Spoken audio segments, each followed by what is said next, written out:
Good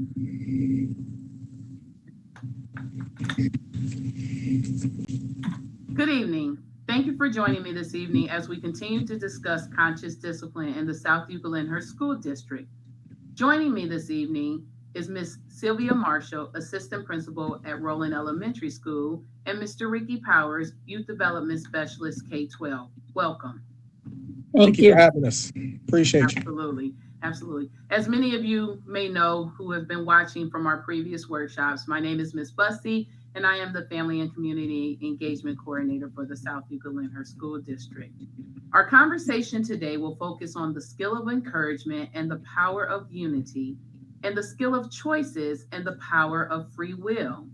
Before we dive in, let's just review what we have discussed in previous workshops. Mr. Powers, can you share the three core components of conscious discipline? I would be honored.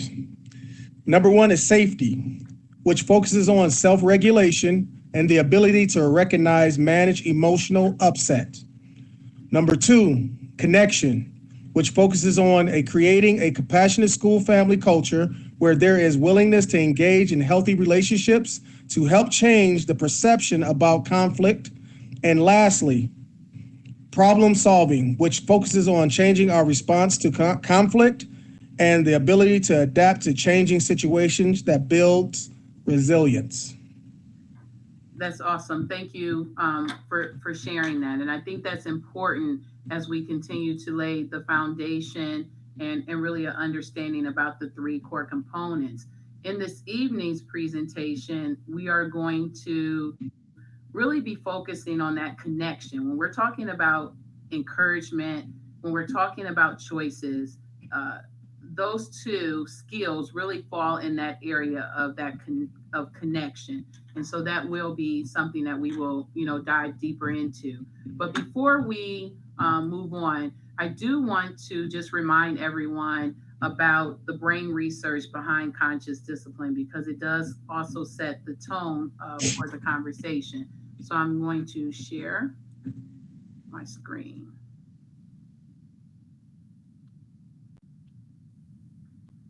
So as you can see, we have three different areas within our brains when we talk about conscious discipline.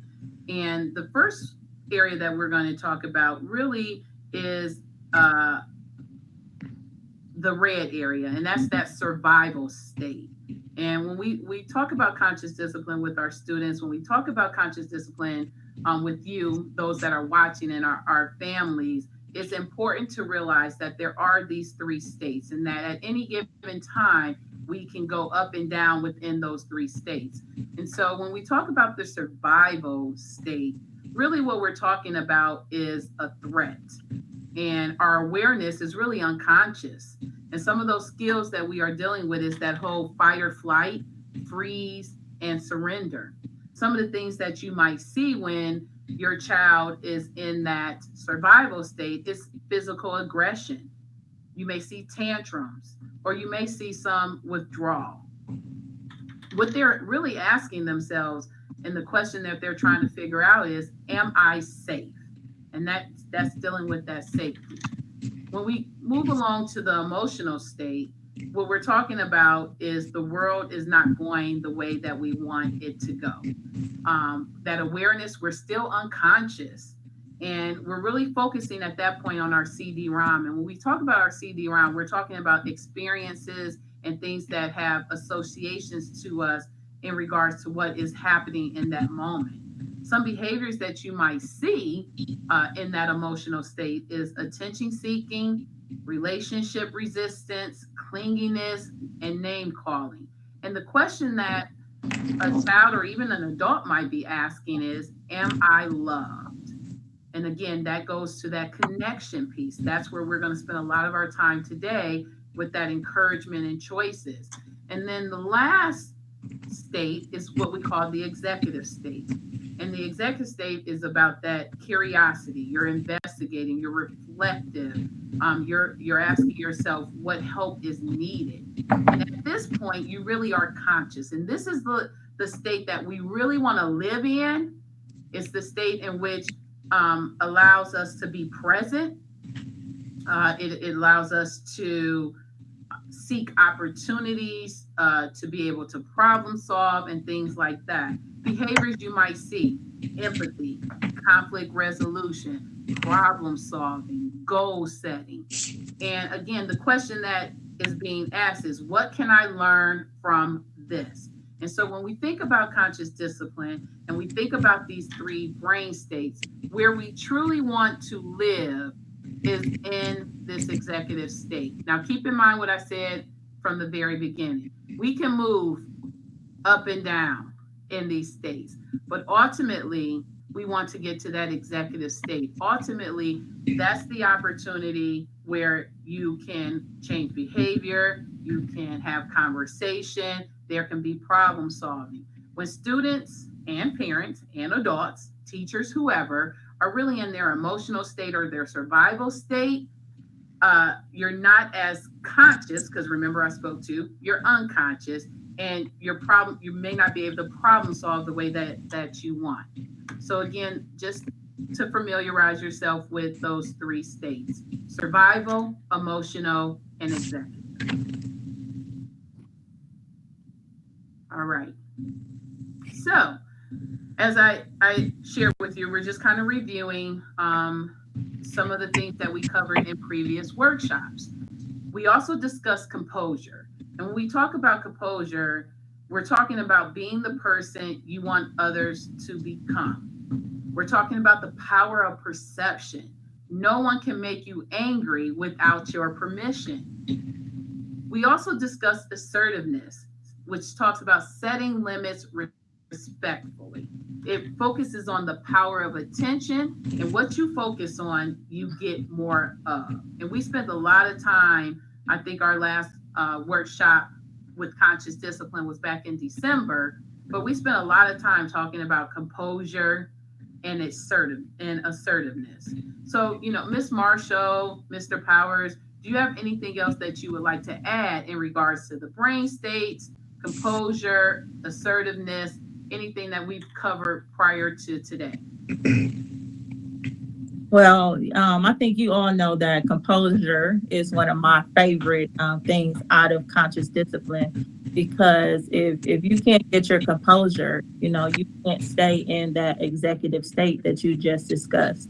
And I think composure is one of the ones that our students really, really understand and use the most, because those are the ones with all the breathings, where we're stopping and taking a deep breath, and we're making sure that we are okay before we start to talk to or work with other people. And so that is one of my favorite ones, and it also deals with the safe place.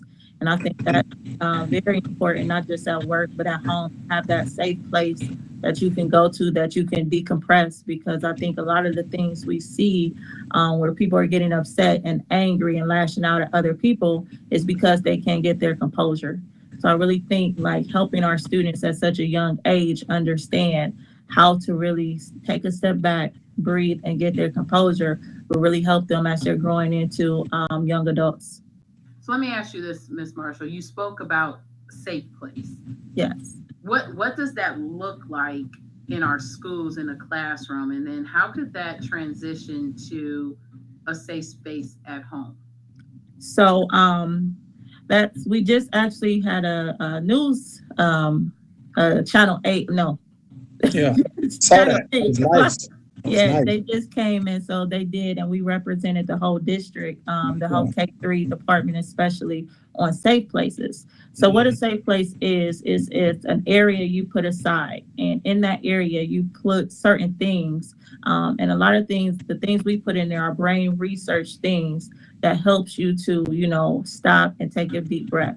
So some of the things we have our breathing charts, so that students can refer to the breathing charts. We have different types of lotion, and some of it we call cranky cream. And they're kind of scented, if you think of those Bath and Body Works. So while they're putting their lotion on, they're breathing it in, the nice smells, and they're calming down. Right. We have like comfy seats in there. So it's a minute, it's almost like your escape. So I know sometimes for adults, we have a safe place in our mind. We might think of, some might be the beach or things like that. We take a moment, we close our eyes, and we kind of go to that safe place. So when you think about at home, some kids, they might create, you heard about the timeout corners before? Yeah, Yeah, I oh was yeah. just When, gonna when, say, I when was you gonna think say, of, yeah, at instead of home, sending your kid Right. to right? timeout, right? Mhm. Tell us what that might look like. Yes, you will send them to the safe place for a certain amount of time and encourage them, like, you are not ready to, I see you are not willing to have this conversation right now. Or you might even, and we're going to talk about choices later, you might give them the choice. I see that you are going into your red state, or you seem a little frustrated with the fact that you can't get on the game right now. So you might want to spend a certain amount of time in your safe place to get your composure, and then we can talk about it. And that can be something that, parents make together, where they put a special chair, they have a space in the room. And honestly, sometimes I even seen parents use a step, and they might have like just a little kit, a little box or something on the steps, and kids can sit and they can look at some of the stuff on the steps. Matter of fact, I have like a little box here on my desk that you can see. And so when I open it up, it actually has, some of the tools in here, about safe places, about feelings, and different things like that. So when you think about it at home, it doesn't have to be real extravagant, but it's just so that they're able to walk through the process, like you talked about those brain states, and bring them to that executive state. So it can look a lot of different ways. As far as adults, I know some adults are safe places in the car. When we pull into the driveway, we take that minute to talk. So you might have a little something like that. But there's a lot of different things that you can do to create a nice, calm, and safe place for yourself. Yeah, and I think that that's really important. I mean, we often, when we talk about like the information that was shared on the news, that was a young man speaking about safe space in our elementary. But I think it's important for everyone to really understand that this is a universal concept. It's not just about our younger kids, it's about our middle school kids, it's about our high school kids, and quite honestly, it's about us as adults and us also needing safe spaces. And so, yes, for your middle schooler, right? What does a safe space look like? That safe space could be an area in their room where they just have some calming things that help to bring them back to their executive state. Whether it's putting their what are those earbud things in their ear with some soft music, just to kind of bring them from their various states. And so again, it can be as simple as that, or as elaborate as you want. But the key to it is really that time to allow you to self-regulate, to get back to a point in your executive state so that you can have conversation. Right. Exactly. Right. All right. So um, let's go ahead and let's kind of, well, before we go there, let's just talk a little bit about assertiveness and setting limits, respectfully. And I think that sometimes when we talk about assertiveness, it has a negative tone to it. But that's not really what we're talking about. We're really about talking about having a voice, and again, focusing our attention on what we want more of from that behavior. So if I said something like, don't hit Johnny, what does that Hit. child hear? What word? Hit, John. Hit. Hit. They hear hit, Yes. right? And so we have to reframe, and we're going to talk a little bit about reframing when we talk about encouragement and more so choices. We have to really reframe our messaging for our students. So again, concepts that we discussed earlier in our segments earlier in our school year. Again, just those three core components of safety, connection, and problem solving. And then back in December, we talked about composure and assertiveness. And so today we're going to talk a little bit about encouragement. And encouragement is really about building either your school family or your home family, and recognizing that we are all in this together. And I'm going to say that again, recognizing that we are all in this together, that we're connected. And remember when we talked about our three core components, one of those was connection. And so, Miss Marshall, talk to us a little bit about CD, conscious discipline, and encouragement. And feel free, Mr. Powers, to join in as Okay. you see fit. One of the things for me about encouragement is it's about noticing. And so Dr. Becky Bailey, she says encouraging is about noticing, connecting, and accepting children. And one of the things that I found interesting when studying encouragement and going through the training for this program is that when we are just saying good job or good girl or things like that, where we are just judging the behavior of students, that can actually hinder their brain development because this is all, brain research based. But you were saying something, Mr. Power? No, no, I'm Oh, just, I like, I okay. said, wow. Yeah. So yeah. So but the thing is, when we notice and we describe that behavior, it actually helps the brain to develop, and it will be more optimized. So when we say like, instead of just saying, "Oh, good job," on just good job, if we say something like, "Wow, you're balancing on one foot and your arms are like this," we are actually describing that behavior to the child so they know what they did well. They know what we're encouraging them from. Because if we keep, and sometimes we see this, a lot of people say good job, good girl, and things like that. But as they grow through life and their brain's developing, they're like, well, why did you say good job to me? And so they're always trying to work to get that good job or that good girl, and they don't know how to achieve that. So, one of the big parts of encouragement that everybody can do anywhere, whether at school or at home, is use the formula that CB suggests or gives us for noticing and encouraging people. So, this is how it goes.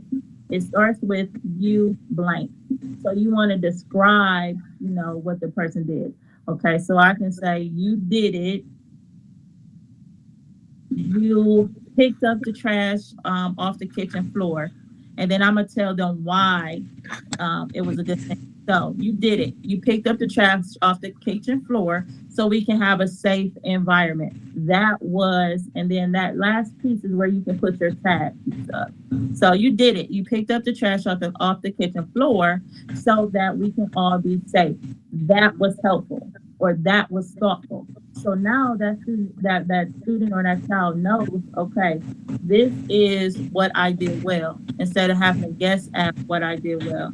And so there's a lot of different ways we can encourage people. Another thing with encouragement and about unity and coming together. So not only noticing each other properly, but also wishing each other well. And so that's a great one. I know a lot of people already do that. Like before you go to work, when you come home, it's just a heart moment. And so it's a heart to heart moment where I wish you well. And it's a sincere moment where, you're just wishing that person well and encouraging them to do good things, whatever that may be throughout the day.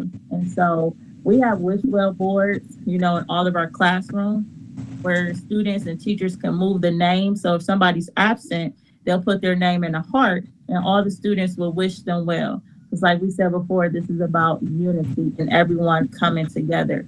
So that's another way. So the first two ways is through noticing, but noticing appropriately and telling exactly what you notice about what that person is doing. The second is by wishing people well.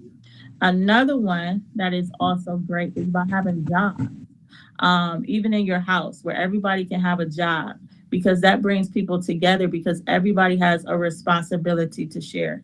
And so even in our classrooms, you will see school jobs around where, because we look at it as our classroom family, just like your family at home. And so everybody has a role to play and everybody has a responsibility. And we encourage everybody along the way, for doing their part. So that's another piece. And the one other big one is routines and rituals. And like I said, this is another awesome one that works at school and at home. And teaching, like when you get up in the morning, this is our ritual. This is what we do. We might have a thing we do. I've seen some people in the car line when their student gets out to come to school. They have a special handshake or a special way they wish each other well before they leave the car. That's their ritual. And then they have routines for when they come in or when they wake up in the morning. And so there's a lot that you can do to encourage students and children. But one of the biggest pieces is also encouraging those students who might make a mistake, or that child who might make some mistake. There's also ways to encourage that by simply saying, you almost did it. You almost got to 90% on your assignment. Try again. You can do this. And so when someone does something that's not the right thing, we don't want to put them down and pass that judgment like you messed up. Because one thing it mentions is that's showing conditional love. So that child is learning that in order for you to love me, I have to do this a certain way. Whereas when we are noticing and we are encouraging, they're learning that even if I make a mistake, I'm still loved. I'm still able to be successful. So that's another huge thing.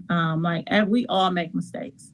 And so just the not judging, the wishing well, the appropriate noticing so that we're building students' brains are very important. I don't know if any of you have anything to add because, I could keep going. Right. Well, it's funny because I think that you pulled out two key concepts, and one of them is about judgment. And judgment in the book Conscious Discipline, it speaks about judgment demonstrates conditional love that makes basically demands, right? Acceptance demonstrates unconditional love that makes no demands. Judging makes it about us, right? While noticing makes it about the children. And so that's a spin, and that's trying to remove that judgment. The other thing about noticing, which I found very helpful and useful in just working with children in conversation, when you're noticing to encourage kindness and helpfulness. We speak about being kind, but what does that really look like? And how are we framing that conversation? And so in Conscious Discipline, I'm going to just share. It talks about step one. You start the sentence with the child's name or the pronoun. So you're saying you. This is an important step because what it's doing is breaking that judgment habit. Judgment statements generally start with the words good or great. If you think of it, right? So if you're starting with you did it. Look at you to help break that judgment habit. Kevin, you did it, right? And so again, moving that judgment. Step two speaks to describing what the child did in detail. So think about if you were a video camera. Before you speak, ask yourself, can a video camera record what I'm about to say? If not, then you're still judging. You might be about to say, thank you, Kevin, for being so kind. A camera can't record that. However, if you rephrase that statement, Kevin, you found Mia's blanket and gave it to her, the camera can record that. Hopefully that makes a connection and makes sense, right? And then step three, relate the child's behavior to how it helps someone else or the entire class or your entire family, right?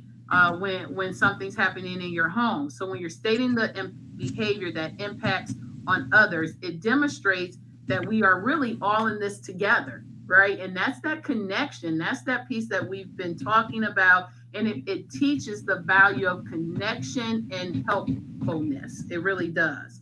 And then lastly, step four it talks about ending with a description, in the description with a tag, right? So you've identified it.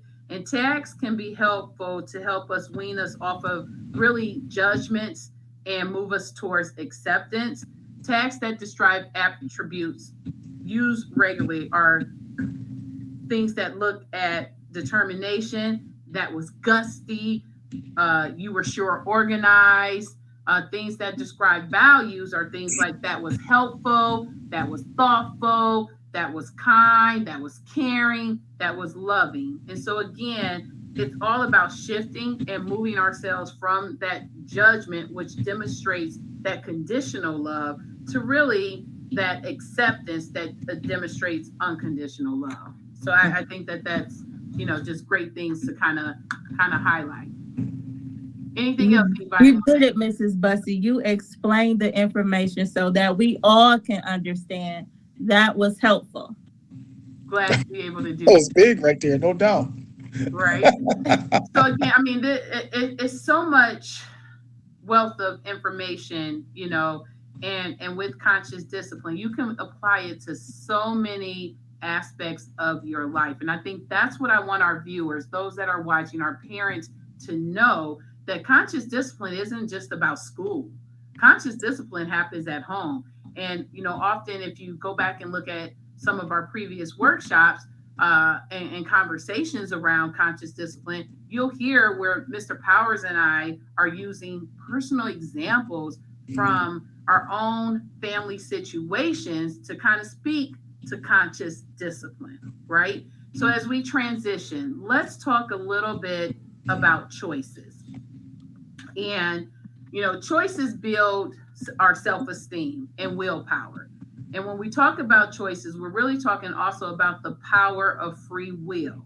And the power of free will reminds us that really the only person you can make change is who? You. That's it. That's it. The only person you can make change is yourself. So let's, dive a little deeper, into that concept. So when we talk about the only person you can make change is yourself, instead of saying this, the word should, what word can you use? Could. Absolutely. Y'all are on it, right? Instead of saying I have to, I might be able to say what? I'm going to. I'm going to. Yes, Mr. Powers. Yes. These children are driving me crazy. Or, my kids, oh my gosh, they're driving me crazy. I just wish they would go to their room. You can spin that, and we're talking about reframing that conversation to things like, I'm choosing really to go crazy over the noise that might be happening in my classroom, the noise that might be happening at my dining room table or in my family room. But the reality is that I really am safe, and I need to really keep breathing, and that I can really handle that situation. I also want to talk a little bit about perception. And for many, perception, you hear that perception becomes everyone's reality, right? Right. And we really have to kind of disrupt some of our perceptions. And so when you say I had a bad day, who decided how that day went? You did. Right? So Yep, did we you really did. have a bad day? Think about that. Right. Traffic was horrible. Was traffic really horrible? Or was it just a lot of cars on the road? Right? And so again, Right. however we perceive things, that's how it's going to be. But remember, the only person who can make that change is who? You. It is you, right? And then we go into when we talk about choices, we talk a little bit about this whole blaming game. And it's like I blame, and then I demand, and I act out, and then I like do something, and then I, whether that, go eat a lot, whatever that may be, whatever you do when things aren't going your way, and then you bury into your feelings, and then you're stuck. But the reality is, again, who is the boss of you? Who can disrupt that blaming game? Mr. Powers, who is that? Only me. Only you. Again, that power of free will. There's something to that. The power of free will reminds us that we are the only person that can change ourselves. So, moms, dads, again, when we think about this, grandparents, whoever is watching, if we want a situation to change, we are the only ones that are able to make that change. When you're making that change, it's real important, again, though, that you think about the situations that you might have been in and you reflect, and that you are really working in that executive state. When we talk about choices and the skill of choices, and I think Ms. Marshall alluded to this early on, you want to give two positive choices. By offering two positive choices, we're able to help children to do the following things. focus their attention on the task we deem important. So let's talk about that. Mr. Powers and Miss Marshall, what would that look like? Two positive choices to help them focus their attention on the task that we want. Can you give an example? Can you think of anything? I'm trying to think of something that might have happened today. Well, I do some outside of school activities after I'm a youth development specialist. I actually coach as well. I had a young man today. We told him he had to do something in 4 seconds. And he was already upset. He already made it in his mind that I'm not doing it. I can't do it, whatever. So, but it was 7 other guys out there doing it as well. So I said, you guys got 4 seconds to do it. He was already upset. So he decided to walk out. So I let him stay there while we finished our workout. And I went over to him and I said, is there something wrong with me having high expectations for you? And he just kind of looked at me and I was like, yeah. I was like, I expect you to do it because I said you could do it and I think you can. I believe you can. And those other guys did it, but you decided to walk away. So you think you can do it? And he kind of looked and I said, remember those other guys did it. So he went back and he finished the task. And it was just one of those things where I know one thing about conscious discipline. I don't mean to get off the subject, but it has calmed me down big time. Because what it does is it makes me think about the whole situation now. There was times where I know I would go off the deep end if I thought my son did something or I thought a person did something. And the first thing, we want to do is just come straight out and just go in on them, right? And I don't do that anymore. Like I actually really think about the whole situation and how can I describe the actions that they did and make sure they understand it.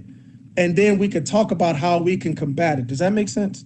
No, so that's what it's done for me. Honestly, I know that wasn't the question, Ms. Bussey, but I get so excited because I'm listening to you guys talk. And I'm like, man, this thing, at the end of the day, if I didn't get anything out of this, it calmed me down as a person, like even in my family. So it works. It definitely works. It gets you really to that executive state. And I think one key thing that I want to just mention in your example is that young man at that point was still in their emotional state. And you're able to give 2 choices when our youngsters, our children are in their emotional state. You're trying to get them from their emotional state to their executive state. Mm-hmm. But 2 choices does not necessarily work. And it's not helpful when our students are feeling overwhelmed or they're in that survival state. So I just want you to keep that in mind. Like the choices really work really well when you're trying to move from that emotional state to that executive state. Right. It also is not necessarily helpful when student is already operating in that executive state. So instead of asking an open-ended question, what would help you get started? Instead, you want to ask an open-ended question when they're in that executive state of what an example would be, what would help you get started? I think another thing that, as we're talking about the skill of choices and we're offering 2 positive choices, we want them to comply with our wishes, right? We want them to learn decision-making skills. We want them to feel empowered, thereby kind of reducing that whole power struggle. And you know what it's like when you get into a power struggle. It's pretty tough.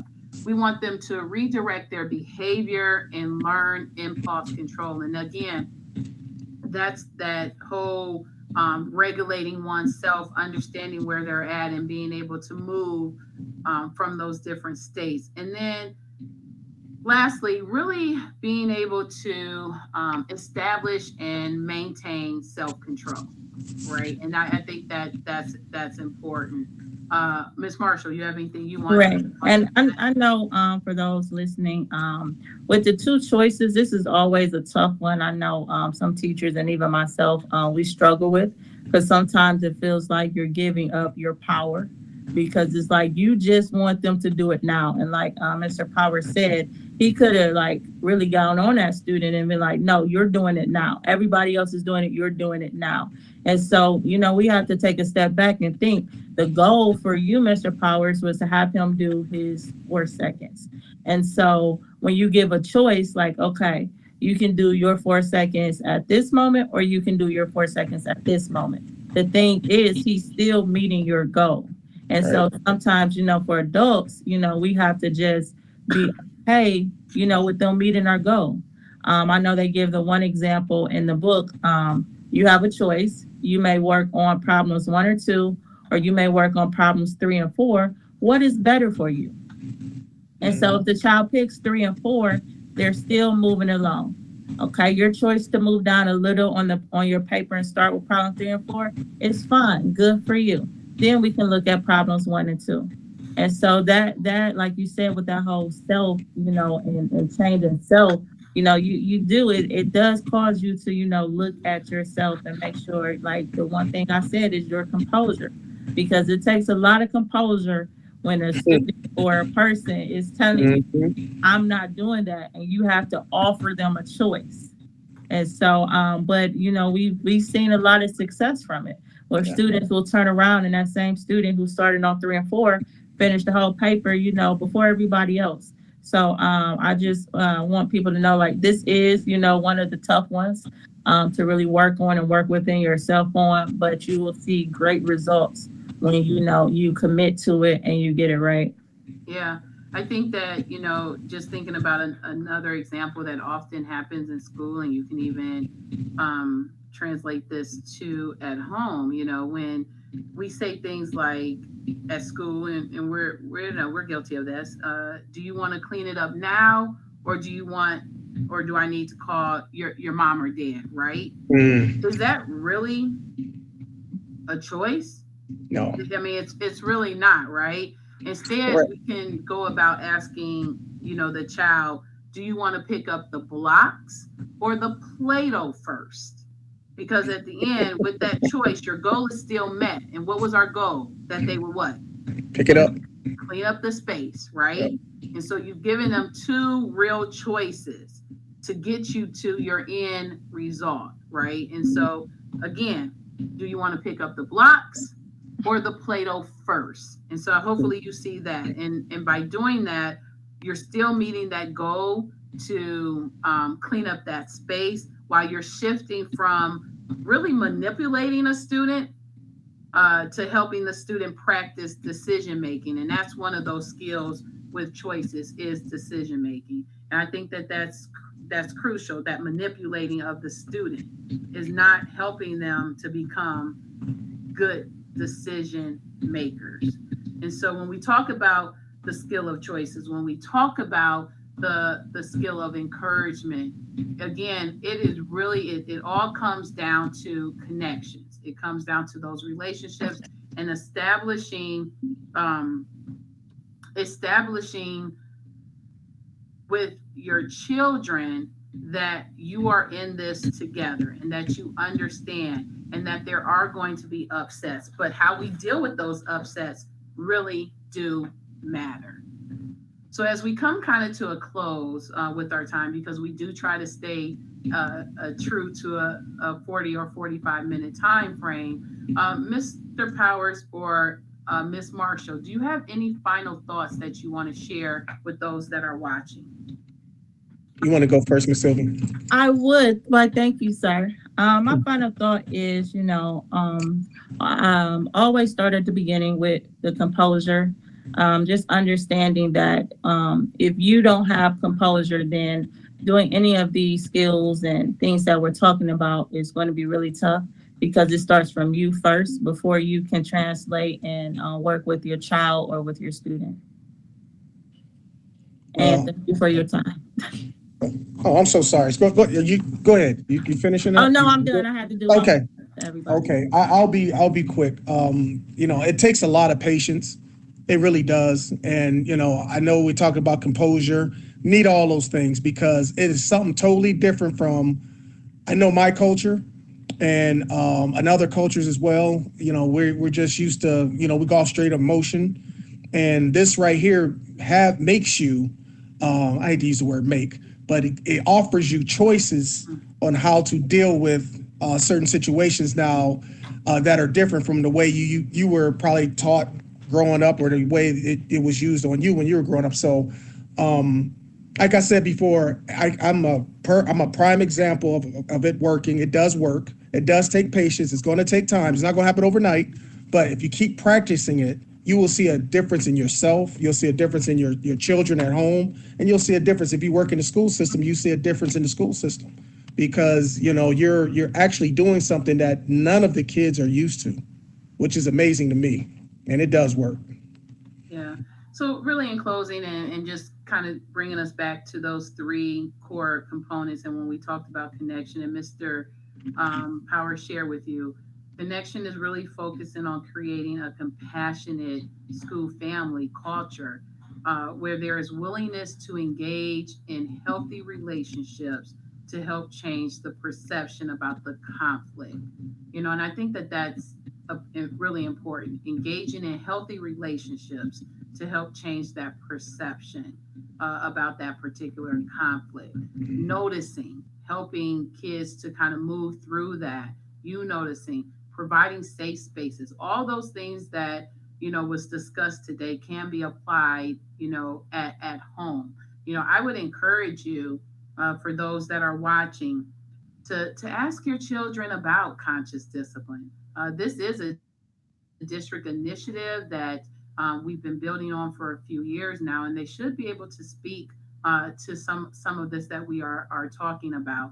Engage your teachers, your children's teachers, in conscious discipline and ask questions, because there is power behind conscious discipline. So I want to thank Miss Marshall. I want to thank Mr. Powers for joining me this evening to talk about CD, to talk about composure, assertiveness, encouragement, and choices, to talk about how we regulate and move in that safety zone from that survival to that emotional to that executive state. And I want to thank those that are watching today and joining in. Although you weren't able to have conversation with us, it is our hope that you at least take one nugget, one thing that you can apply in your own daily life. We look forward to seeing you at our next upcoming workshops. Stay tuned for more information and have a great evening.